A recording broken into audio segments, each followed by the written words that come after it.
पहले मंगलाचरण से स्टार्ट करते हैं। राग द्वेष विजेतारं ज्ञातारं विश्ववस्तुना शक्र पूज्य गिरामेशं तीर्थे संस्तुतिमानये पन्नगे च सुरेन्द्रे च कौशिके पाद संस्कृते निर्विशेष मनस्काय श्रीवीर स्वामिने नमः। सर्वरिष्ट प्रणाशाय सर्वभिष्टार्थदायिने सर्वलब्धि निदानाय श्री गौतम स्वामिने नमः। तो welcome everyone. Today is our 14th class of Tirthankar Charitra. और हम No. और हम लास्ट क्लासेस में हम अजितनाथ भगवान का जीवन चरित्र देख रहे थे। उसके 2 सेशंस हुए थे। So today is the third session of Ajitnath भगवान जीवन चरित्र। और हमने डिस्कशन ज्ञान के बारे में स्टार्ट किया था और वी कवर्ड 3 ज्ञान, मति ज्ञान, श्रुत ज्ञान और अवधि ज्ञान। और ये क्लास में will complete the topic of ज्ञान। हम मति ज्ञान और हम मनःप्रयोग ज्ञान और केवल ज्ञान लेंगे और will complete the topic of ज्ञान इन दिस क्लास। तो हम ब्रीफली एक बार रिवाइज कर लेते हैं। Will revise all the 3 types of ज्ञान और उसके बाद हम मनःप्रयोग ज्ञान और केवल ज्ञान के बारे में डिस्कस करते हैं। तो हमने देखा था कि ज्ञान का दो प्रकार के ज्ञान है, एक प्रत्यक्ष ज्ञान और परोक्ष ज्ञान। जो ज्ञान हमको इंद्रियों और मन की सहायता से उत्पन्न होता है उसको परोक्ष ज्ञान कहते हैं, क्योंकि वो इनडायरेक्ट है, राइट। वी आर यूजिंग इंद्रिय एंड मन, तो उसकी सहायता से जो भी ज्ञान होता है उसको परोक्ष ज्ञान कहते हैं। और मति ज्ञान और श्रुत ज्ञान वो 2 परोक्ष ज्ञान है। और बाकी जो 3 ज्ञान है वो प्रत्यक्ष ज्ञान है, जिसमें इंद्रिय और मन की अपेक्षा नहीं रहती है। वो डायरेक्ट आत्मा को डायरेक्ट वो ज्ञान होता है, तो उसको प्रत्यक्ष ज्ञान कहते हैं। तो अवधि ज्ञान, मनःप्रयोग ज्ञान और केवल ज्ञान वो 3 प्रत्यक्ष ज्ञान है। तो मति ज्ञान क्या था? 5 इंद्रियों और मन द्वारा जो भी विषय का सामान्य ज्ञान है, सिंपल ज्ञान, उसको मति ज्ञान कहते हैं। तो ये मति ज्ञान सभी जीवों को होता है। इवन निगोद के जीव को भी मति ज्ञान होता है। जो सूक्ष्म निगोद के जीव होते हैं उसको भी मति ज्ञान अवश्य होता है। तो मति ज्ञान सभी जीव को होता है। तो जो भी सामान्य ज्ञान है उसको मति ज्ञान कहते हैं। जैसे हम चक्षु से, अपने आंख से कोई भी रूप देखते हैं, हम नाक से सुगंध करते हैं, तो जो भी उससे 5 इंद्रियों द्वारा जो भी सिंपल ज्ञान होता है वो सब मति ज्ञान है। और अपने मन में जो भी संकल्प विकल्प उठते हैं, अपनी बुद्धि, वो भी मति ज्ञान कहते हैं। और हमने देखा था कि मति ज्ञान के 32 डिविजन्स है और उसमें जो मेन 2 डिविजन्स है वो श्रुत निश्चित मति ज्ञान और अश्रुत निश्चित मति ज्ञान है। और श्रुत निश्चित मति ज्ञान क्या है कि हमने इंद्रियों और मन द्वारा पहले कोई विषय का हमने पहले अनुभव किया हो, जैसे हमने कुछ पढ़ा हो, किसी के मुख से सुना हो, पर वर्तमान काल में हम वो भूल गए हैं, पर उसके संस्कार आत्मा पे पड़े हैं। तो वो चीज हम जब वापस देखते हैं तो पूर्व के संस्कार के कारण वर्तमान में जो ज्ञान उत्पन्न होता है उसको श्रुत निश्चित मति ज्ञान कहते हैं। और जो दूसरा है वो अश्रुत निश्चित मति ज्ञान, मतलब हमने पहले कभी भी उसका अनुभव नहीं किया, हमने पहले भी कभी उसको इंद्रिय और मन द्वारा उसको जाना नहीं, और वर्तमान काल में जो ज्ञान उत्पन्न होता है वो अश्रुत निश्चित मति ज्ञान। बेसिकली अपनी बुद्धि, हम जो अपनी जो हाजिर जवाबी है, अपनी जो बुद्धि है, वो सब अश्रुत निश्चित मति ज्ञान है। फिर उसके बाद हमने देखा था श्रुत ज्ञान। तो श्रुत ज्ञान भी एक परोक्ष ज्ञान है, वो मन और इंद्रिय द्वारा उत्पन्न होता है, पर ये ज्ञान एक विशिष्ट ज्ञान है।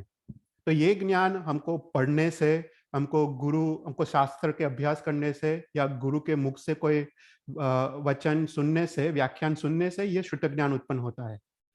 तो फॉर एग्जाम्पल, हम जब कोई पुस्तक पढ़ते हैं तो पुस्तक पढ़ने का वो स्वयं मति ज्ञान है, पुस्तक पढ़ने का, क्योंकि वो आंख का विषय है। पर पुस्तक पढ़ने के बाद हमको जो अर्थबोध होता है, हम उसका जो मीनिंग जानते हैं, वो श्रुत ज्ञान है। तो पुस्तक पढ़ने की क्रिया मति ज्ञान है, पर उसके बाद जो हमको अर्थ या परमार्थ हम जानते हैं वो सब श्रुत ज्ञान है। तो श्रुत ज्ञान के हमने देखा था कि एक अपेक्षा से देयर आर 14 डिविजन्स, अक्षर श्रुत, संज्ञी श्रुत, सम्यक श्रुत आदि हमने देखा था।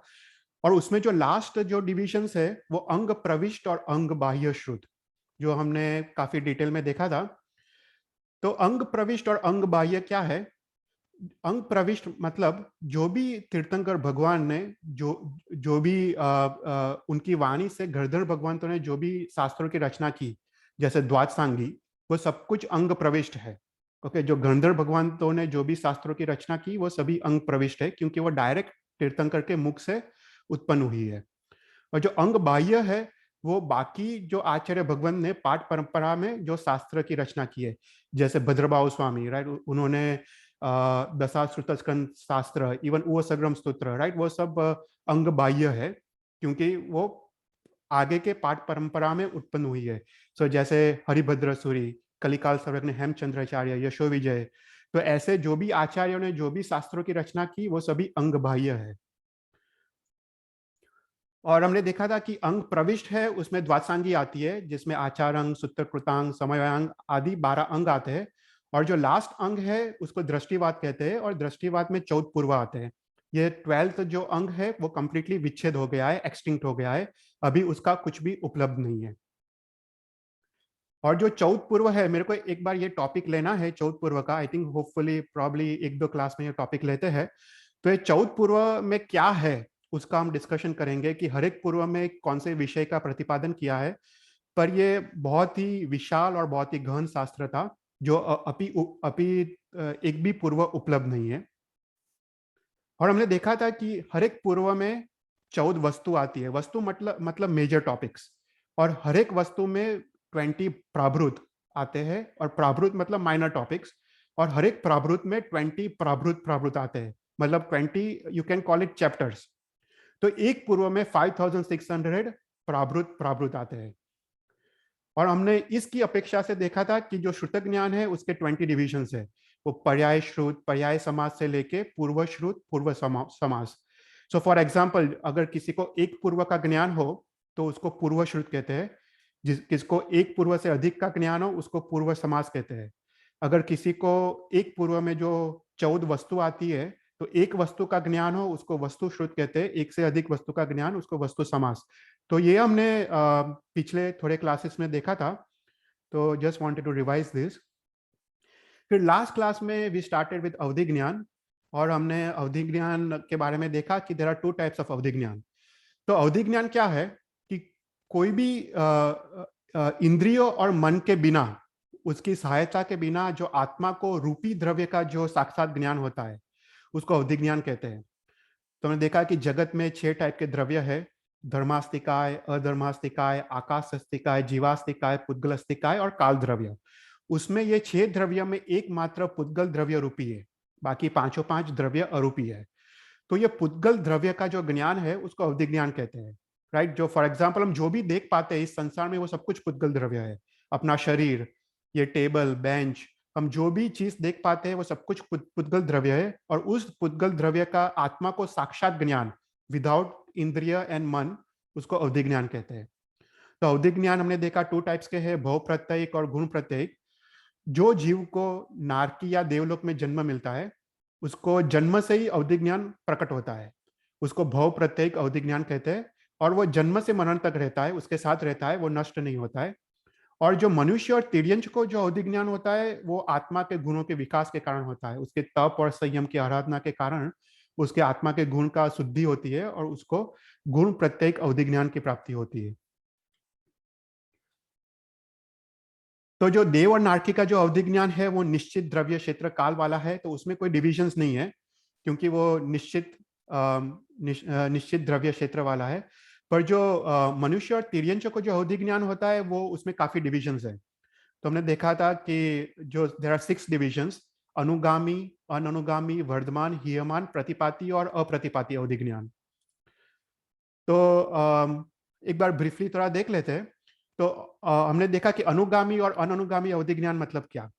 अनुगामी अवधि ज्ञान मतलब कि जो आत्मा को जो क्षेत्र में रह के जितने क्षेत्र और द्रव्य क्षेत्र काल का अवधि ज्ञान उसको प्राप्त हुआ है, तो वो क्षेत्र से वो अगर अन्य क्षेत्र में जाए तो अवधि ज्ञान उतने ही द्रव्य क्षेत्र काल का उसको चालू रहता है, उसको अनुगामी अवधि ज्ञान कहते हैं। और जो आत्मा को जो क्षेत्र में रह के जितने क्षेत्र द्रव्य क्षेत्र काल का अवधि ज्ञान पैदा हुआ है, अगर वो क्षेत्र छोड़ के दूसरे क्षेत्र में जाए तो अवधि ज्ञान चला जाता है, पर वापस वो क्षेत्र में आए तो वापस उसको अवधि ज्ञान प्रकट होता है, उसको अनुगामी अवधि ज्ञान कहते हैं। तो फॉर एग्जाम्पल हम अपने बारे में सोचिए, अगर हम ह्यूस्टन में है और ह्यूस्टन में हमको अवधि ज्ञान पैदा हुआ है, फॉर एग्जाम्पल हमको 1 योजन का अवधि ज्ञान पैदा हुआ है, 8 माइल्स का।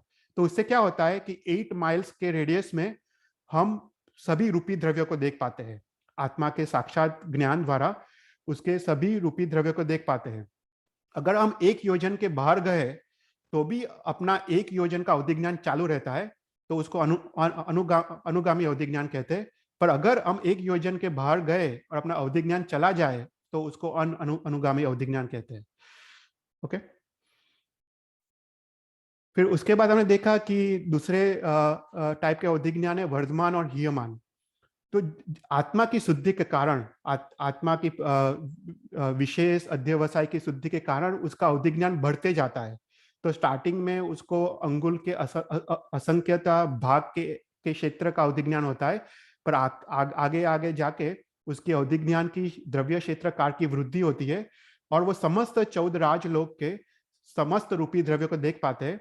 उसको लोक लोक अवधि ज्ञान कहते हैं। और आगे जाके अलोक आकाश में भी उसका अवधि ज्ञान फैल जाता है। अभी अलोक आकाश में तो कोई रूपी द्रव्य है नहीं, पर शास्त्र में लिखा है कि उसका अवधि ज्ञान इतना प्रबल है कि अगर अलोकाकाश में कोई रूपी द्रव्य होता तो उसको भी देख पाता। तो उसको परम अवधि ज्ञान कहते हैं। और ये जो परम अवधि ज्ञान है वो वो अप्रतिपाती है, मतलब वो कभी नष्ट नहीं होता है और वो केवल ज्ञान तक वो साथ में रहता है। और दूसरा था हीमान अवधि ज्ञान। उसकी आत्मा की अशुद्धि के कारण उसका अवधि ज्ञान कम होते जाता है और अंत में वो नष्ट हो जाता है। उसको हीयमान अवधि ज्ञान कहते हैं। और प्रतिपाती और अप्रतिपाती, मतलब जिसका अवधि ज्ञान इंस्टेंटली चला जाता है, कोई अवधि ज्ञानावर्णीय के कर्म के कारण उसका अवधि ज्ञान जो आया होता है वो तुरंत चले जाता है, उसको प्रतिपाती कहते हैं। और जो अवधि ज्ञान जाता नहीं है, उसको भव प्रतिभव केवल ज्ञान तक उसको रहता है, उसको अप्रतिपाती अवधि ज्ञान कहते हैं। तो लास्ट टाइम हमने देखा कि जो देव और नारकी का जो अवधि ज्ञान है वो निश्चित द्रव्य क्षेत्र काल वाला है। तो पहले जो सौधर्मा और ईशान देवलोक के जो देव है, वैमानिक देवलोक के देव, उनका अवधि ज्ञान कितना है, तो वो पहली नरक तक सभी रूपी द्रव्य देख सकते हैं। मतलब वो मध्यलोक में तो सब कुछ देख सकते हैं, मध्यलोक में जो असंख्य द्वीप समुद्र है उसको देख सकते हैं। और उसके नीचे फर्स्ट नरक तक, रत्न प्रभा नरक तक के अंत में उसको सभी रूपी द्रव्य देख सकते हैं। फिर उसके बाद जो थर्ड एंड फोर्थ वैमानिक देवलोक के देव है वो सेकंड नरक तक देख सकते हैं।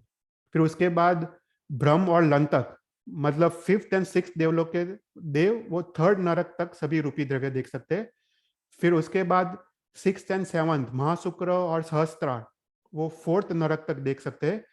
फिर जो लास्ट जो ऊपर के देवलोक है, last four, that is 8, 9, 10 and 11, अनंत, प्रणत, अरण और अच्युत, वो फिफ्थ नरक तक देख सकते हैं सभी रूपी द्रव्य। तो यहाँ पे शास्त्र में लिखा है कि जैसे पहले दो वैमानिक देवलोक के देव फर्स्ट नरक तक सभी रूपी द्रव्य देख सकते हैं, और थर्ड एंड फोर्थ वाले भी पहले नरक के सभी रूपी द्रव्य को तो देख सकते हैं, पर सेकंड नरक के भी सभी रूपी द्रव्य देख सकते हैं। पर जो थर्ड एंड फोर्थ वैमानिक देवलोक के देव है वो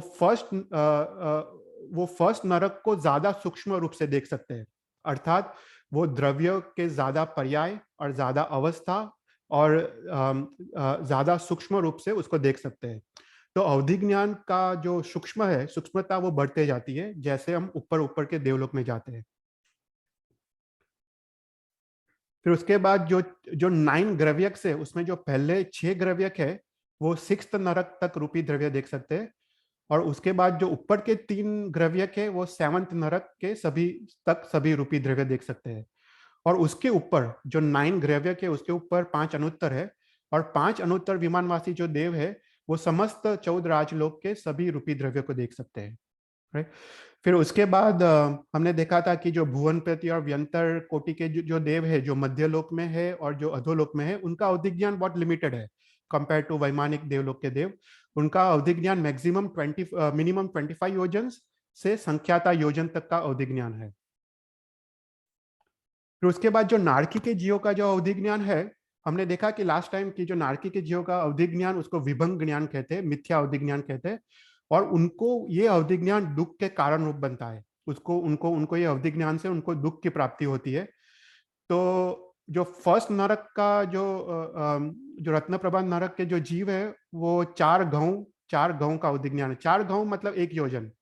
हमारे जो शास्त्र में जो माप आते हैं, अगर आपको पता हो कि एक धनुष्य मतलब 4 हाथ, और 2000 धनुष्य मतलब 1 गांव, और 4 गांव मतलब 1 योजन। राइट। तो 4 गांव मतलब क्लोज टू 8 माइल्स, तो 1 योजन हुआ। तो रत्न प्रभा नारकी के जीवों का 1 योजन का अवधि ज्ञान होता है। और उसके बाद वो अवधि ज्ञान कम होते जाता है, वो हाफ गांव डिक्रीज होते जाता है, और जो सेवंथ नरक के जीव है उनका अवधि ज्ञान 1 गांव का होता है। तो लास्ट टाइम देखा कि ये अवधि ज्ञान उनके दुख का कारण रूप बनता है, क्योंकि वो देखते हैं कि परमाधामी क्या क्या कैसे टॉर्चर कर रहे हैं नरक के जीवों का, और वो ये भी देख सकते हैं कि उनकी बारी कब आने वाली है और वो किस प्रकार से उनको दुख आने वाला है। तो ये सब वो अवधि ज्ञान में देख सकते हैं, और इसके कारण वो कॉन्स्टेंटली भयभीत रहते हैं। तो ये अवधि ज्ञान उनको दुख का कारण रूप बनता है। तो हमने यहाँ तक लास्ट टाइम देखा था। तो इस टाइम विल स्टार्ट विथ मनोप्रयोग ज्ञान। कोई कोई क्वेश्चन हो तो पूछना अवधि ज्ञान में। थोड़ा डीप टॉपिक है अवधि ज्ञान का, पर if you have any questions you can ask. तो अभी ये क्लास में विल स्टार्ट विथ मनोप्रयोग ज्ञान। तो मनोप्रयोग ज्ञान क्या है? मनोप्रयोग ज्ञान भी वो एक प्रत्यक्ष ज्ञान है, अवधि ज्ञान की तरह वो प्रत्यक्ष ज्ञान है। तो मनोप्रयोग ज्ञान मतलब अरिद्वीप में जो भी संज्ञी पंचेंद्रिय जीव है, उन संज्ञी पंचेंद्रिय जीव के मनोगत भाव, मतलब मन के विचार, जो मनो वर्गणा के जो पुद्गल है, उनको देखने की और जानने की शक्ति, उसको मनोप्रयोग ज्ञान कहते हैं। संज्ञी पंचेंद्रिय मतलब जो मन वाले जो पंचेंद्रिय जीव है, जो भूत भविष्य और वर्तमान का विचार कर सकते हैं, उसको संज्ञी कहते हैं। तो संज्ञी पंचेंद्रिय जीव जो अरिद्वीप में है, किसी को पता है कि अरिद्वीप कौन सा, अरिद्वीप में क्या है? Does anyone know what is अरिद्वीप?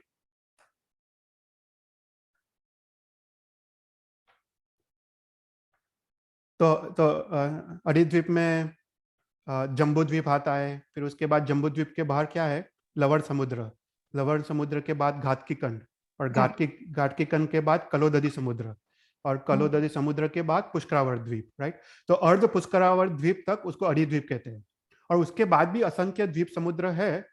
और पर जो मनोप्रयोग ज्ञान है वो यहाँ तक सीमित है। सो अड़ी द्वीप में जो भी संज्ञी पंचेंद्रिय जीव है, उनके मन के विचार को वो जान सकते हैं, उसको मनोप्रयोग ज्ञान कहते हैं। तो मनोप्रयोग ज्ञान 2 टाइप के हैं, एक रजुमति और एक विपुलमति। जो रजुमति जो मनोप्रयोग ज्ञान है, वो मनोगत भावों को, अपने विचारों को सामान्य रूप से जानते हैं, सिंपल तरीके से उसको जानते हैं। और जो विपुलमति मनोप्रयोग ज्ञान है, वो वही विचारों को विशेष रूप से जानते हैं। तो फॉर एग्जाम्पल शास्त्र में एक उदाहरण आता है कि रजुमति और विपुलमति के में क्या डिफरेंस है। जो रजुमति, फॉर एग्जाम्पल किसी ने अरिद्वीप में कोई कोई मनुष्य ने घड़े के बारे में सोचा, तो जो रजुमति मनोप्रयोग ज्ञान वाला जीव है, उसको पता चलता है कि कौन से क्षेत्र में रह के कौन से मनुष्य ने घड़े के बारे में विचार किया। तो ये हुआ सामान्य विचार, तो ये रजुमति मनोप्रयोग ज्ञान वाले को पता चलता है। पर जो विपुलमति मनोप्रयोग ज्ञान वाला है, उसको विशेष रूप से पता चलता है, कि उसको पता चलता है कि वो जीव ने कैसे घड़े के बारे में सोचा, उसका रूप क्या है, उसका आकार क्या है, उसका रंग क्या है, वो कौन सी मिट्टी का बना है, वो घड़ा कब बना था, कौन से क्षेत्र में बना था, आदि उसको गुणों का उसको बोध होता है। तो वो काफी विशेष और विशुद्ध ज्ञान है। तो रजुमति वो सिंपल विचारों को जानता है कि ये पर्टिकुलर आदमी ने इसके बारे में सोचा, और विपुलमति वो काफी डीप में जाता है और काफी विशुद्ध रूप से वही भावों को वो जान सकता है। तो अभी जो मनोप्रयोग ज्ञान है, उसका क्षेत्र काल और भाव में उसका कितना कितना देख सकते हैं या कितना जान सकते हैं। तो पहला है क्षेत्र से। तो क्षेत्र से हमने देखा कि अरी द्वीप में जो भी संज्ञी पंचेंद्रिय जीव है, उसके मनोगत भाव को जान सकता है, वो मध्य लोक में। फिर उसके बाद ऊर्ध्वलोक में, ऊर्ध्वलोक मतलब ऊपर की दिशा में, ऊपर की दिशा में ज्योतिष चक्र तक। तो ज्योतिष चक्र तक, जो ज्योतिष चक्र मतलब जो भी अपने चंद्र सूर्य ग्रह आदि है, और उनके जो देव है, जो ज्योतिष देव है, 5 चर और 5 अक्षर ज्योतिष के देव है, उनके मनोपद भाव को वो जान सकता है। सो मनोप्रयोग ज्ञान वाला ज्योतिष चक्र तक वो देवों को जान सकता है, उनके भावों को जान सकता है। और अधोलोक में, सो अधोलोक में 1000 योजन तक वो जान सकता है। सो 1000 योजन तक हमने देखा था कि उसमें व्यान व्यंतर और व्यंतर कोटि के देव आते हैं 1000 योजन तक। वो भुवनपति के तो उसके नीचे आते हैं, पर वो व्यंतर और व्यान व्यंतर देवों के मनोगत भावों को जान सकता है। So this is the limit of मनोपर ज्ञान। सो मध्य लोक में अधिद्वीप तक, ऊर्ध्वलोक में ज्योतिष चक्र तक, और अधोलोक में 1000 योजन तक। तो उसके ऊपर और नीचे वो नहीं जान सकता। सो फॉर एग्जाम्पल, वैमानिक देवलोक का देव वो क्या सोच रहा है वो नहीं जान सकता, क्योंकि वो ऊपर आता है, ज्योतिष चक्र के ऊपर आता है। और इवन नीचे की तरफ नारकी के जीव की मनोदशा क्या है वो नहीं जान सकता है, राइट। तो this is the limit in terms of क्षेत्र। फिर काल, काल से लिमिट क्या है? तो बोलते कि पल्योपम के असंख्यता भाग अतीत और अनागत काल के मनोगत भाव को जान सकता है। ओके, पल्योपम इज अगेन असंख्यता वर्ष को पल्योपम कहते हैं, और पल्योपम के असंख्यता भाग प्रमाण अतीत और अनागत काल में जो भी मनोगत भाव उत्पन्न हुए हैं वो जान सकता है। फॉर एग्जाम्पल, अगर किसी ने एक मुहूर्त, सपोज 48 मिनट्स पहले कोई विचार किया, तो मनोप्रज्ञान वाले वो विचार को जान सकते हैं। और फॉर एग्जाम्पल, एक मुहूर्त के बाद आने वाला विचार, भविष्य में आने वाला विचार को भी वो जान सकते हैं। तो इतनी उसकी एबिलिटी है कि वो भूतकाल के विचार को तो देख सकता है, पर भविष्य में आने वाले विचार को भी वो जान सकता है, राइट। और वो एक काल से, और लास्ट है भाव से। भाव से वो अनंत पर्याय, तो जो मनोवर्गना के पुद्गल है उसके अनंत पर्याय को वो देख सकता है। तो अभी जो दो प्रकार के मनोप्रज्ञान है, रजुमति और विपुलमति, तो उसमें जो रजुमति मनोप्रज्ञान है वो प्रतिपाती है। प्रतिपाती मतलब वो नष्ट हो सकता है। पर जो विपुलमति है वो अप्रतिपाती है, मतलब जिसको विपुलमति मनोज्ञान उत्पन्न हुआ है वो उसको केवल ज्ञान तक उसको साथ में रहेगा, वो कभी उसको जाएगा नहीं। फिर उसके बाद एक जनरली एक सामान्य क्वेश्चन आता है कि अवधि ज्ञान और मनोप्रज्ञान में डिफरेंस क्या है, राइट। मतलब that is a common question, I think सबको मन में आता है कि what is the difference, right. What is the difference between अवधि ज्ञान और what is the difference between मनोप्रज्ञान। तो पहला तो ये जानना चाहिए कि मनोप्रज्ञान वो ज्यादा विशुद्ध ज्ञान है, और अवधि ज्ञान कंपैरेटिवली उसमें विशुद्धि कम है। तो पहले जीव को अवधि ज्ञान पैदा होता है, उसके बाद ही मनोप्रज्ञान होता है। अगर हम बोले किसी को 3 ज्ञान है, तो 3 ज्ञान कौन से होते हैं? मति ज्ञान, श्रुत ज्ञान और अवधि ज्ञान। अगर किसी को 4 ज्ञान है, तो उसको मति ज्ञान, श्रुत ज्ञान, अवधि ज्ञान और मनोप्रज्ञान होता है। तो मनोप्रज्ञान वो अवधि ज्ञान के बाद उत्पन्न होने वाला होता है, क्योंकि उसमें आत्मा की विशुद्धि ज्यादा है। तो question is what is the difference between अवधि ज्ञान एंड मनोप्रज्ञान। तो हमने देखा कि अवधि ज्ञान है वो सभी रूपी द्रव्य को देखता है, राइट। और जो मनोप्रज्ञान है वो मनोवर्गण के पुद्गल को देखता है। अभी मनोवर्गण के पुद्गल भी रूपी द्रव्य है, राइट। जो भी मन के हम विचार है वो भी रूपी द्रव्य है। तो तो अवधि ज्ञान और मनोप्रज्ञान में डिफरेंस क्या? तो देर आर 4 डिफरेंसेस। तो पहला है विशुद्धि। तो विशुद्धि में मनोप्रज्ञान में आत्मा की विशुद्धि ज्यादा होती है और कंपेयर टू अवधि ज्ञान। सो अवधि ज्ञान वाला जो मनोगत भाव को जो जानता है वो बहुत ही सामान्य रूप से जानता है, पर जो मनोप्रज्ञान वाला जो मन के भाव को जानता है वो काफी विशिष्ट रूप से जानता है। फिर हमने देखा क्षेत्र से जो अवधि ज्ञान है वो लोकालोक तक व्याप्त है, मतलब वो अलोक तक उसका विस्तार है। पर जो मनोप्रज्ञान है वो काफी लिमिटेड है, वो अधिद्वीप तक ही उसकी उसकी वो सीमित है। फिर ये किसको उत्पन्न हो सकता है? तो हमने देखा कि जो अवधि ज्ञान है वो सभी जीव, जो संज्ञी पंचेंद्रिय जीव है वो सबको उत्पन्न हो सकता है। तो मनुष्य, तिर्यंच, देव और नारकी वो सबको अवधि ज्ञान उत्पन्न हो सकता है। पर जो मनोप्रज्ञान है वो केवल संयमी महात्मा जो 6th गुणस्थानक में है उसको ही उत्पन्न हो सकता है। तो जिसने दीक्षा ली है, जो सर्ववीर्ति धर्म का पालन करते हैं और आत्मा गुणों का विकास करके जिसने 6th गुणस्थानक प्राप्त किया है, उसको ही मनोप्रज्ञान उत्पन्न हो सकता है, right. So this are the some of the differences between अवधि ज्ञान एंड मनोप्रज्ञान। तो कोई क्वेश्चन हो तो पूछना मनोप्रज्ञान में। और फिर लास्ट है केवल ज्ञान। तो व्हाट इज केवल ज्ञान? तो केवल ज्ञान अर्थात सर्व जो लोक अलोक में जो भी सर्व द्रव्य है और सर्व काल के, मतलब अतीत, अनंत अतीत काल और अनंत अनागत काल, और हाँ, किसी क्वेश्चन है? हाँ। तो सर्व क्षेत्र में जो भी अनंत अनंत द्रव्य है, अनंत अनंत काल के जो भी पर्याय है, उसके पर्याय मतलब अवस्था, और सभी जो अनंत गुण है उसके, वो प्रतिक्षण वो केवल ज्ञानी आत्मा वो जानता है, उसको केवल ज्ञान कहते हैं। मतलब सर्व द्रव्य, सर्व क्षेत्र, सर्व काल के सर्व पर्याय और सर्व गुणों और पर्याय का ज्ञान, उसको केवल ज्ञान कहते हैं। तो ये केवल ज्ञान को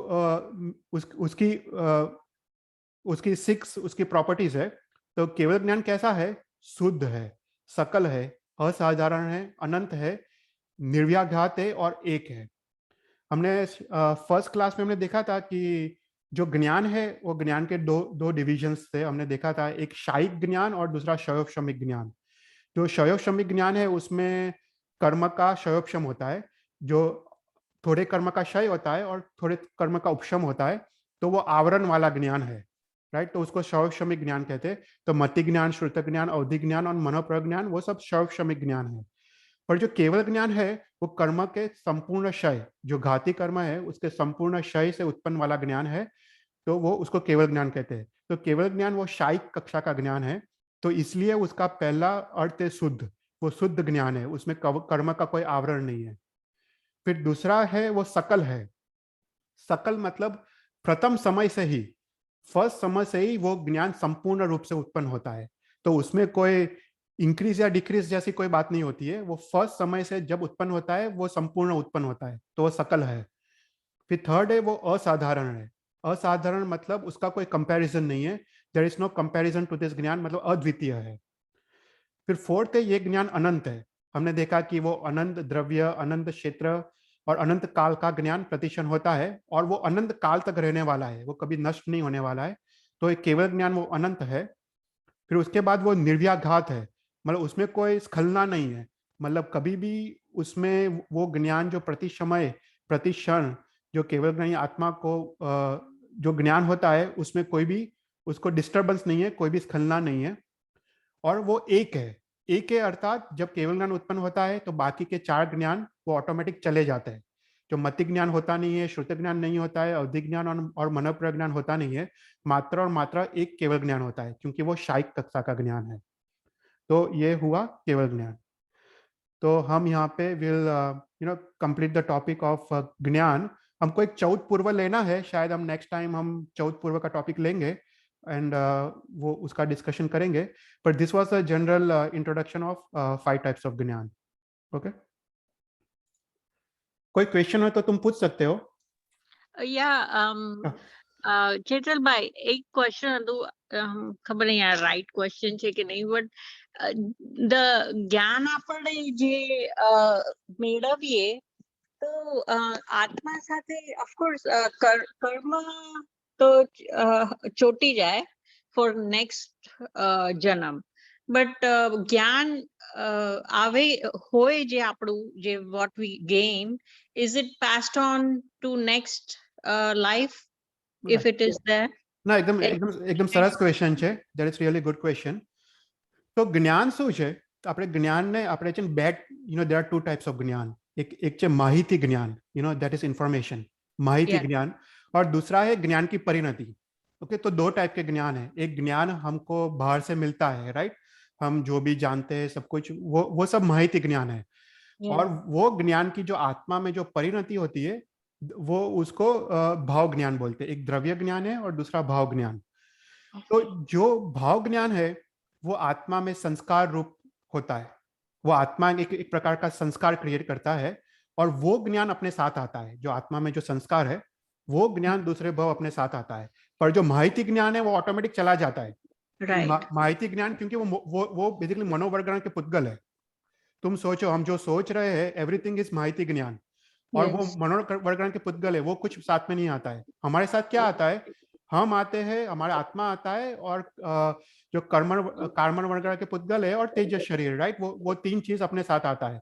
तो आत्मा में जो ज्ञान के संस्कार पड़े हैं तो वो अपने साथ आते हैं. तो Okay. और दूसरे भाव में वही हमको काम आता है. जो आत्मा में जो संस्कार पड़े हैं तो हाँ. वही हमको काम आते हैं. तो हमने शायद देखा होगा कभी कभी, कितने जो साधु महाराज साहब है, तो वो एकदम ही पूर्व भाव के संस्कार के कारण वो इतने 45 आगमों का ज्ञान उनको तुरंत हो जाता है, क्योंकि उनको पूर्व भव के संस्कार है, राइट? ओ या हाँ या जैसे ये सब पूर्व काल में जो पूर्वधर थे, श्रुत केवली थे, उनको वो सब ज्ञान कैसे, उनको आत्मा के संस्कार के कारण और ज्ञानावन्य कर्म के संरक्षण के कारण भी, पर उनको वो ज्ञान तुरंत आ जाता है उनको। और कितने लोग को काफी मेहनत करनी पड़ती है, क्योंकि वो आत्मा में संस्कार अभी तक पड़े नहीं है।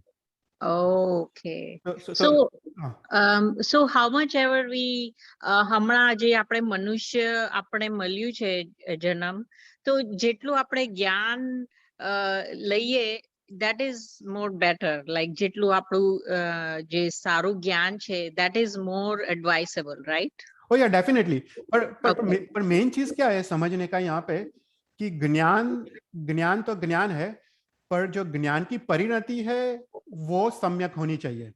ओके, तो ज्ञान का जो अंडरस्टैंडिंग है, हम कोई भी पुस्तक पढ़े तो पुस्तक पढ़ने के बाद हमका जो उसका जो अंडरस्टैंडिंग है, तो okay वो उसकी जो परिणति सम्यक होनी चाहिए। अगर उसकी परिणति मिथ्या हो तो उसका कोई मीनिंग नहीं है। तो oh great हाँ ओके, तो ज्ञान है, राइट, पर उसकी हाँ परिणति कैसी होती है वो अपने हाथ में है।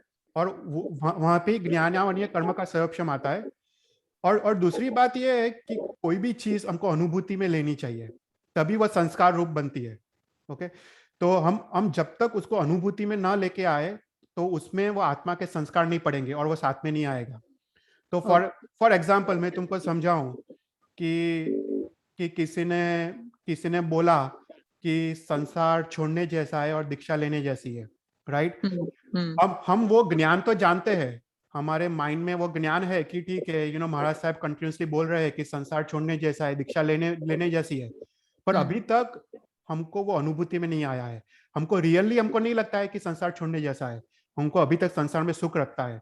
हमको संसार में हम लोग जो पुद्गल है उसके साथ अटैच्ड है। तो अभी yeah तक वो चीज अनुभूति में नहीं आया है, सिर्फ ज्ञान में आया है, सिर्फ right बुद्धि में आया है। तो वो चीज हमारे साथ में नहीं आएगी। जब तक okay उसके संस्कार पड़ेंगे, हमको रियली अंदर से लगेगा कि संसार छोड़ने जैसा है।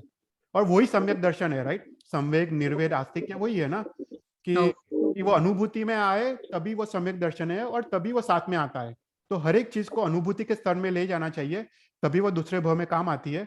बाकी तो जो पढ़ा है वो अभव्य जीव भी 9 पूर्व तक पढ़ सकता है, पर वो कुछ भी उसको उसको काम नहीं आता है। oh अच्छा अच्छा okay thank you ओके, तो अभी हम ये अजितनाथ भगवान के जीवन चरित्र में या 20 मिनट्स है, तो विल कंटिन्यू करते हैं। तो हमने so in the last class हमने अजितनाथ भगवान का जीवन चरित्र का I think we covered 2 classes. So हमने देखा कि अजितनाथ भगवान, the first bhav of Ajitnath Bhagwan was the King Vimal Vahan. And in this bhav, King Vimal Vahan, we saw that he took, he gained Vairagya in this bhav, and he took Diksha under Acharya Arindam Suri. And after taking the Diksha, he did, Panch Samiti and 3 Gupti Sadhana. And then after that, he also did the Vistanak Tap. And उन्होंने तीर्थंकर नाम कर्म उपार्जित किया। और उसके बाद उन्होंने काफी सारे तप किए थे। हमने देखा उन्होंने Ekavali, Ratnavali, Kankavli, he did all this stuff, and he began the destruction of karma with Makshamar, and he also did the fast ending for 8 months. And the end he did Sanlekhna matlab ansan, and he fasted till death. And after that, in the next bhav, he became Anuttar Vimanvasi with the Ayushya of 33 Sagaropam. Or in the second bhav, after completing the Ayushya of 33 Sagaropam, he came to the Ratna Kukshi of Queen Vijaya. उसकी माता का नाम था Queen Vijaya और पिता का नाम था Jit Satru. And in this bhav we saw that King Jit Satru had younger brother, उसका नाम था सुमित्र विजय, और सुमित्र विजय की पत्नी का नाम था यशोमती. तो Yashomati and Queen Vijaya, they both saw 14 dreams. Okay, तो दोनों ने 14 स्वप्न देखे, दोनों रानियों ने. और उसके बाद उन्होंने एस्ट्रोलॉजर को बुलाया, एंड एस्ट्रोलॉजर ने देखने के बाद बोला कि जो क्वीन विजया का जो पुत्र है वो तीर्थंकर होगा, और क्वीन यशोमती का पुत्र है वो चक्रवर्ती होने वाला है. And after that, we saw that 9 months and 7.5 days had passed, and in the Rohini Nakshatra, Ajitnath भगवान का जन्म होता है. And then we saw कि जन्म होने के बाद सबसे पहले 56 दिक् कुमारीस आती है. So this is same for all the तीर्थंकर परमात्मा कि पहले से 56 दिक् कुमारीस आती है वो रुचक प्रदेश से, and 56 दिक् कुमारीस they do the सुति कर्मा. सुति कर्मा मतलब भगवान का बर्थ और फिर माता की शुद्धि, तो वो सब करते हैं. एंड दे कंप्लीट द सुति कर्मा, और वहां तक हमने देखा था. तो इस time we will continue forward, और इस टाइम वी विल सी भगवान जन्म महोत्सव, और उसके बाद हम नेक्स्ट क्लासेस में वी विल आल्सो सी भगवान बाल्य अवस्था, फिर राज्य व्यवस्था, और उसके बाद उनका दीक्षा और केवल ज्ञान. ओके, तो उसके बाद तो जनरली क्या होता है कि जब पहले 56 दिक् कुमारीस आती है वो स्तुति कर्म वो सब कुछ फिनिश करती है, और उसके बाद जो शक्र का सिंहासन है वो चलायमान होता है. So this is the procedure. पहले 56 दिक् कुमारीस का आशय चलायमान होता है, वो लोग आते हैं, वो लोग अपना काम पूर्ण करते हैं, उसके बाद शक्रेंद्र का आशय चलायमान होता है. So just at the time when Shakra was surrounded by crores of devtas and apsaras, being fanned by charmers at both the sides, adorned by very beautiful white umbrella over his head, was seated comfortably facing the east, holding an assembly in the assembly hall of Sudharma. In the Sudharma Kalp, his throne shook. Confused because of the shaking of the throne, his lower lips began trembling like a fire in anger. Sakra looked at his Vajra. Vajra उसका जो weapon होता है उसको वज्र कहते हैं. Vajra, the destroyer of enemies. Observing the anger, General Nagamacin, जो उसका जो अंगरक्षक है Nagamacin, got up, joined hands before him and said, "Against whom is the anger on your part when I am the executor of the commands? There is no superior and no equal to you among devs or asurs. Command me, whom shall I give the punishment?" When the general had said that, Sakra gave attention to the Avdhignan at once. Sakra perceived the birth of second Tirthankar Bhagwan by Avdhignan. He thought, in Jambudvip, in Bharat Setra, in the city of Vinita, the second Jineshwar of this Avsarpini Kal is born of Queen Vijaya. He is the wife of King Jitsatru, and for that reason my throne shook. Shame on me for these wicked thoughts. With this thought, Sakra arose, abandoning his lion throne, footstool, and slippers. Shakra took several steps facing the direction of the Tirthankar Paramatma.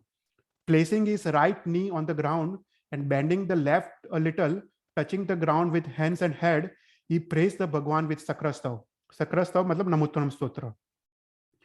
Then Sakra instructed the general to inform all the devs of Tirthankar's birth and summon them to the festival.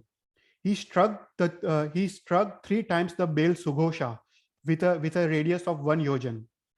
32 lakh palaces, the bell rang distinctly, and all of the Sudharma Kalp seemed to be made of only one sound, and loud penetrating sound of Sughosha bell.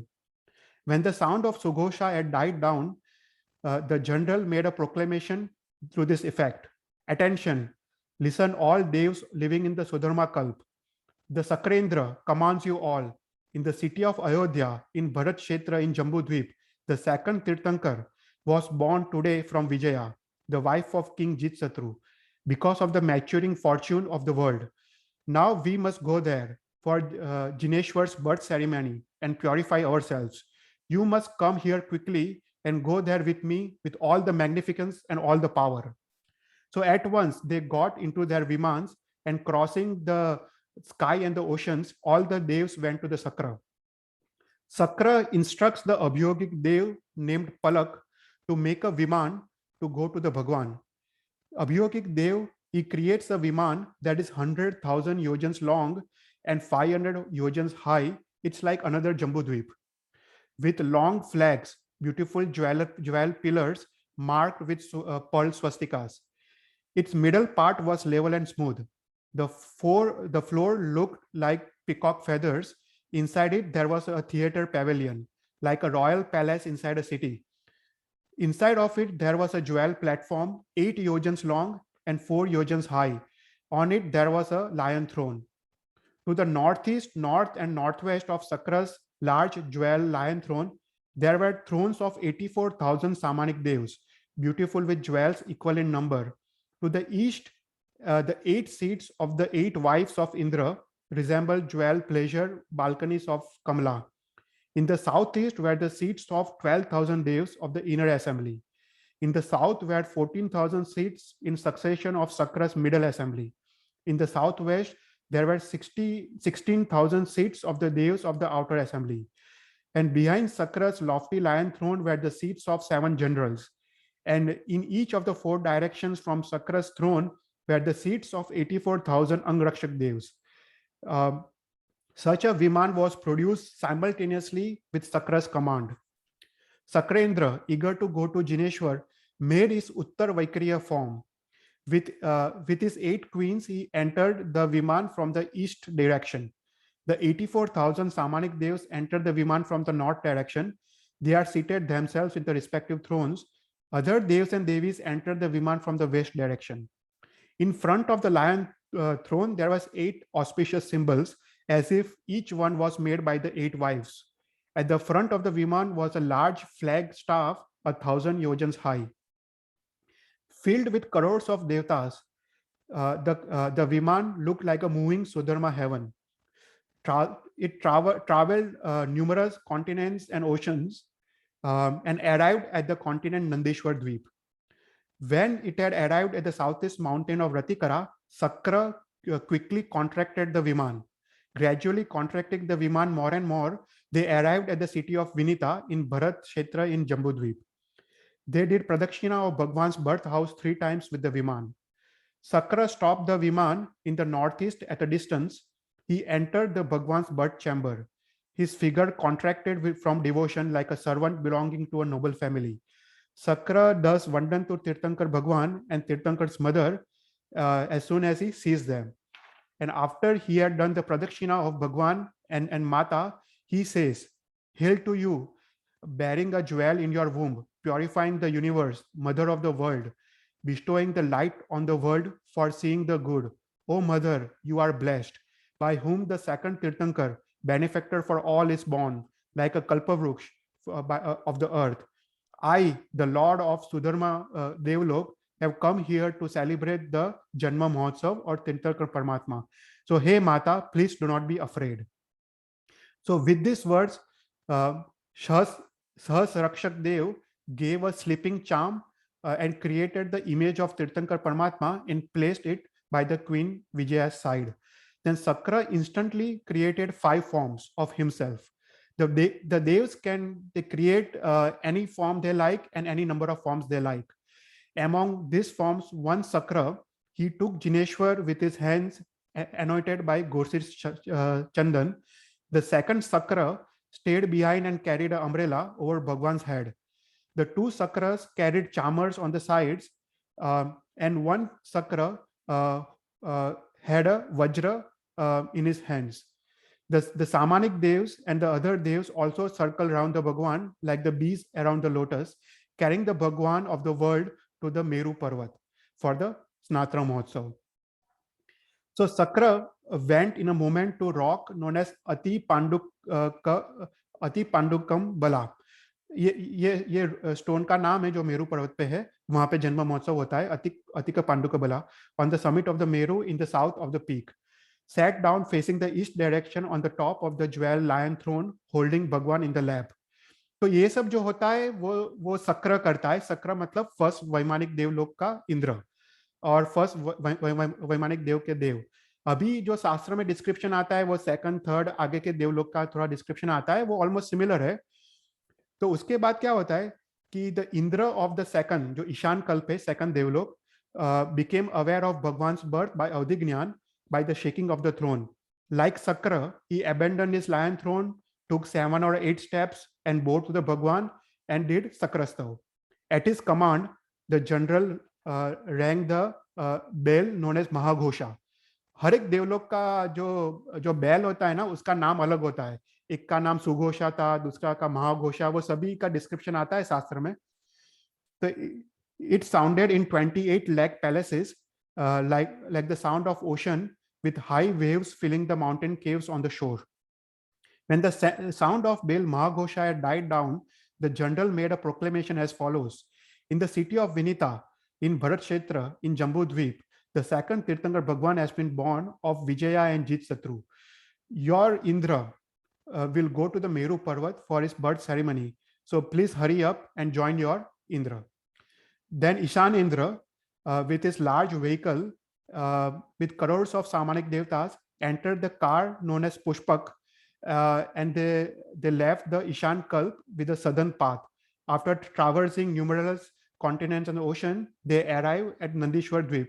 He contracts the car and without any loss of time and goes to the Bhagwan on the Sumeru. So similarly, Sanat Kumar, Brahma, Sukra, Pranat, the devs of ऊपर के 4 देवलोक, they are also awakened by the bell and shaking of the thrones, और वो सब भी भगवान के पास जाते हैं. Similarly, Mahendra, Lantak, Sahasrar, Achyuta, 8, 9, 11th और 10th, 9, 10, 11th और 12th देवलोक के देव, they are awakened by the sound of Mahaghosha. They contract the car when they arrive at the northeast of Ratikara, and they also joyfully join the Bhagwan at the peak of Meru Parvat. तो यहाँ पे जो description आता है वो 12 वैमानिक देवलोक के देव का डिस्क्रिप्शन आता है, और ऊपर के देवलोक के देव दे डोंट पार्टिसिपेट. जो 9 ग्रव्यक और 5 अनुत्तर है, दे डू नॉट पार्टिसिपेट. हमने देखा था एक कल्पोपन्ना देव है और दूसरे कल्पातीत है, राइट. कल्पातीत देवलोक they do not participate in any of this. Only कल्पोपन्ना देव दे पार्टिसिपेट इन भगवान जन्म महोत्सव.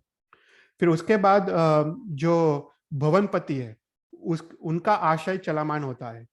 तो in the city of Kamarkanka, Chamara's throne trembled, knowing by Avdignan the purifying birth of Tirthankar. He took 7 or 8 steps and bowed to Jineshwar Bhagwan, and at once his command, the general of the infantry Druma, struck the bell known as Oghaswara. The Abhyogik Devs at the command of Charmendra created a Viman measuring 50,000 yojans, adorned with a large Indradhvaj 500 yojans high. With 64,000 Samaniks, 4 Lokpals, 5 queens, 3 assemblies, 7 armies, 7 generals, and Angrakshak Devtas, 4 times the Samaniks, they all, and also the other Asur Kumars, they all get in the Viman and they go to the Nandishwar Dweep. So similarly, Dharendra, Hari, Venu Devta, Agnishika, Velamba, Sughosha, Jalkanta, Purna, Amita, and the Indras of the जो 10 भुवनपति निकाय के जो इंद्रस है, और वो सब भी they all join the Janma Mahotsav. At their command, the respective Abhyogik Devs create a Viman with jewels and gold, 25,000 yojans square, with Indradhvaj of 250 yojans, each one attended by 6 queens, 6,000 Samaniks, 4 times the bodyguards, and other devtas. तो उसके बाद the Indras of Vyanvyantar और Indras of Vyantar, they also join. तो total हमको स्नात्र पूजा में हम देखते हैं there are 64 Indras that join the भगवान जन्म महोत्सव. तो यहाँ पे सबके नाम लिखे हैं. The Indras of Pichas, Bhut, Yaksh, Raksas, Kinnaras, Kim Purus, Ahis and Gandharvas. उनके नाम है काल, सुरूपा, पूर्णप्रभा, भीम, किन्नर, सतपुरुषा, अतिकाया and गीतार्थी, belonging to the southern. और फिर जो नॉर्थ साइड है उसमें महाकाला,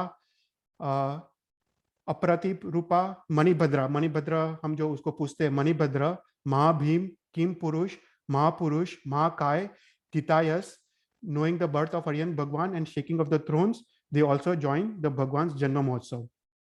फिर उसके बाद जो व्यंतर निकाय के देव है, they also join the Bhagwan's Janma Mahotsav. तो दिस इज द, ये चीज इसलिए जानने की है कि दिस इज द वे होता है. पहले 56 दिक कुमारी आती है, फिर सक्रेंद्र जो फर्स्ट वैमानिक देवलोक के देव आते हैं, और उसके बाद ऊपर के वैमानिक देवलोक के देव आते हैं, और उसके बाद भुवनपति के देव जन्म महोत्सव में जुड़ते हैं. फिर उसके बाद the Indras of 12th and 11th and 12th heaven देवलोक इंस्ट्रक्ट द अभियोगिक god devs to make panchamrut for the bath. The Abhyogik devs, They go to the northeast quarter, made a powerful samudgat, and they create the pictures of gold made up of silver, jewels, gold and silver, gold and jewels, silver and jewels, gold and silver, and clay, 1008 of each kind. They made an equal number of vases, mirrors, dishes, vessels, earthen vessels, jewel boxes, and flower baskets without the loss of time, as if they had been taken from the storeroom. The Devs took the pictures energetically and went to the Shir Samudra, like drawers from the waters of the pool. Like clouds, they take up easily the water from the ocean of the milk with the pictures. They take the white and red blooming lotuses and white and blue blooming lotuses. The Devs take water from the teats of Bharat and Airavat Kshetra.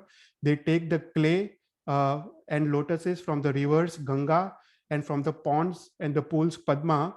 They take the herbs, perfumes, flowers, white mustard, and saffron from the principal mountain ranges of Vaidyata Parvat and also the province of Dev and Uttar Kurushetra, and also from Bhadrashala, Nandanvan, Sumanasha, and Pandukwan, and encircling the Meru Parvat.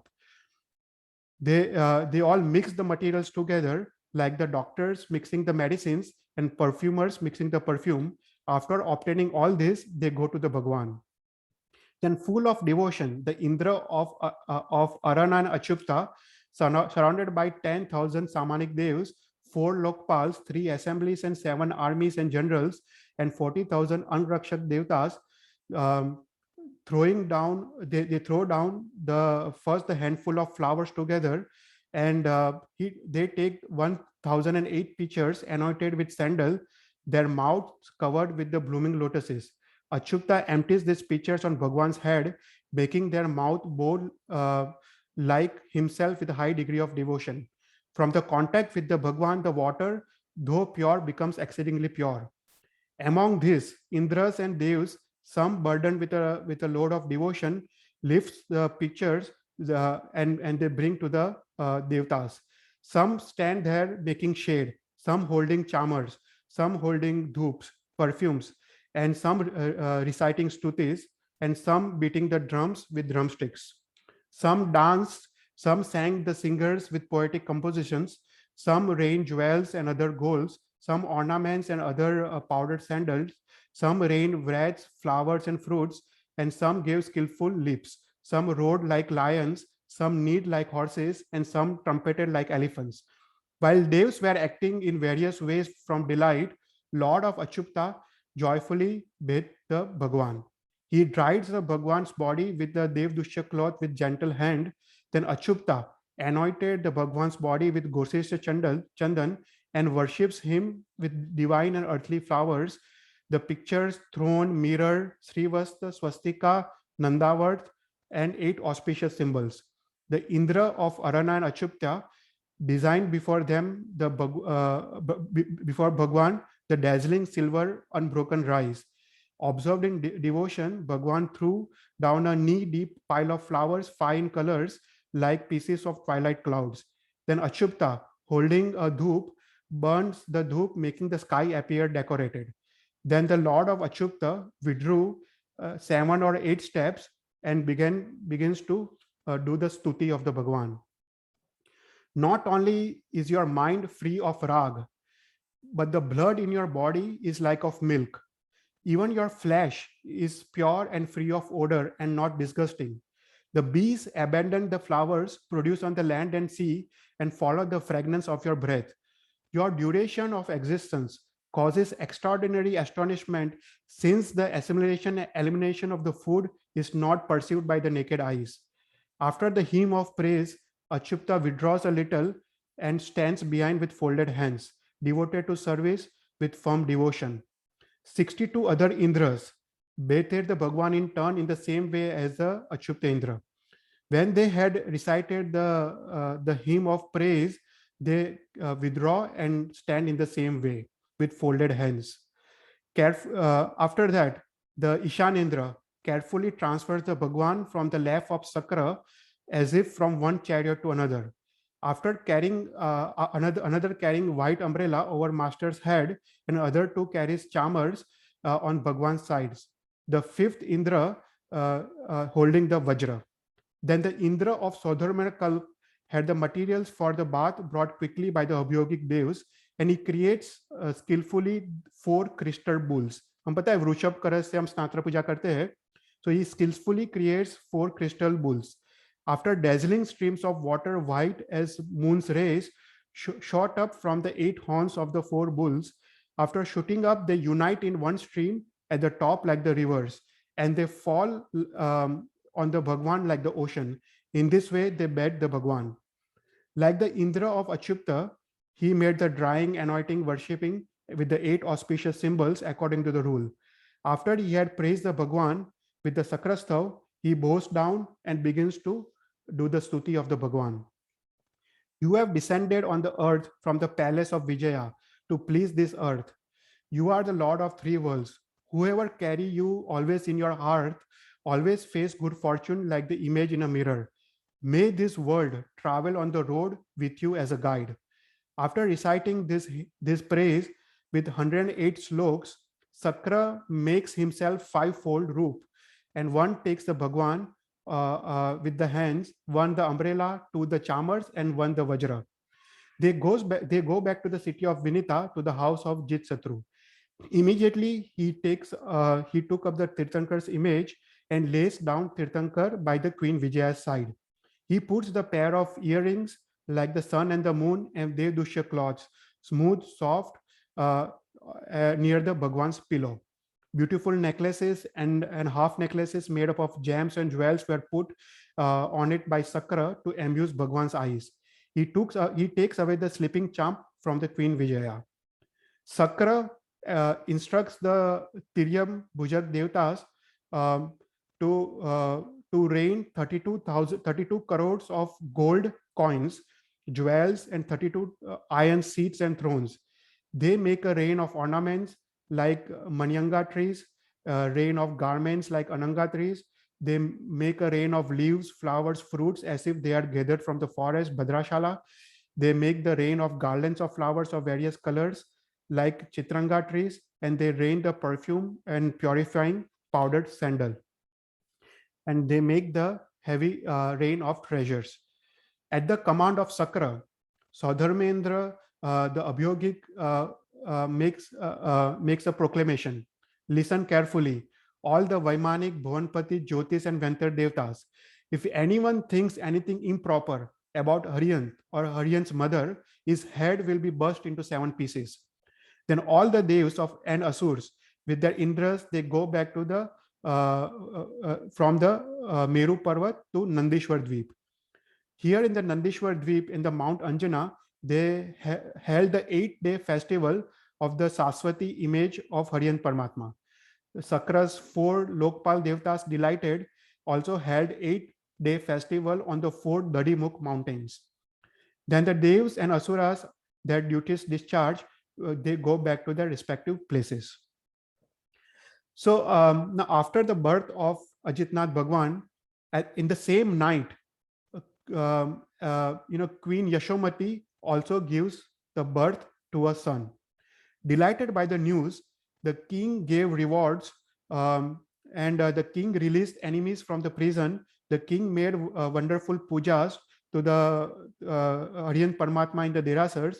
The beggars were satisfied with the money, and at the king's command, they created big platforms like palaces of Devs on every step of the city.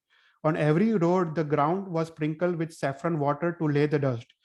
For 10 days, the king had the city hold a great festival, during which it was free from custom duties, free from fines, free from soldiers, and free from taxes. On one auspicious day, the king instructed his ministers to, in regards to name-giving festival of his son and of his nephew. So man and woman carrying auspicious objects in their hands, they went joyfully and were seated in the proper places by the Dwarpals.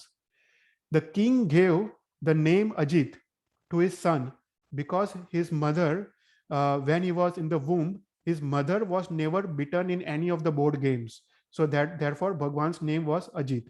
And the king gave the name Sagar to his brother's son with a great festival, just as in similar to his own son. Okay, तो यहाँ पे हम पूर्ण करते हैं। तो basically स्नातक महोत्सव देखा अजितनाथ भगवान का, और अभी हम नेक्स्ट क्लास में वी विल सी द बाल्य अवस्था, राज्य अवस्था और फिर दीक्षा महोत्सव भगवान का, and they will continue with Ajitnath भगवान जीवन चरित्र पे।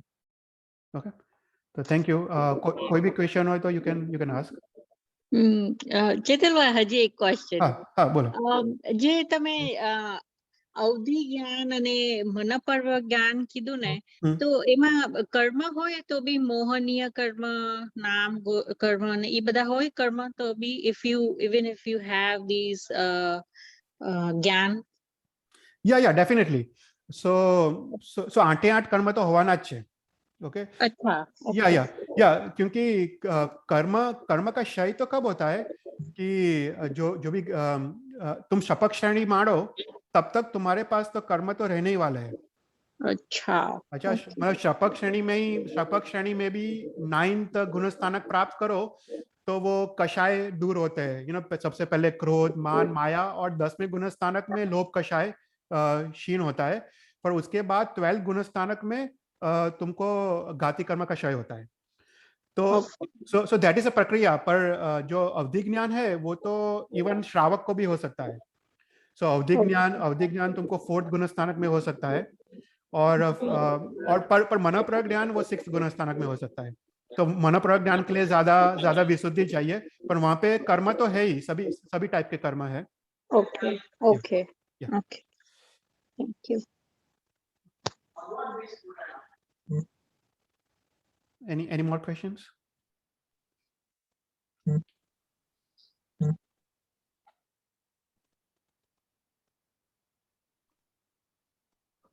तो कोई क्वेश्चन नहीं हो तो we can conclude, we can do मंगलाचरण। जैसे कि नौकार गिन लेते हैं। नमो हरियंतारम, नमो सिद्धारम, नमो हरियाणम, नमो वज्जायनम, नमो लोहे सुबसावनम, ऐसो पंच नमोकारो सब पाप प्रणाशनो मंगलांच जीनाग्न्या विरुद्ध बुलायो तो मिच्छामि डुक्कड़म। Thank you Thank you, Thank you, Chetal bhai. Thank Jai you. Jinendra. Jai Jinendra. સરસ.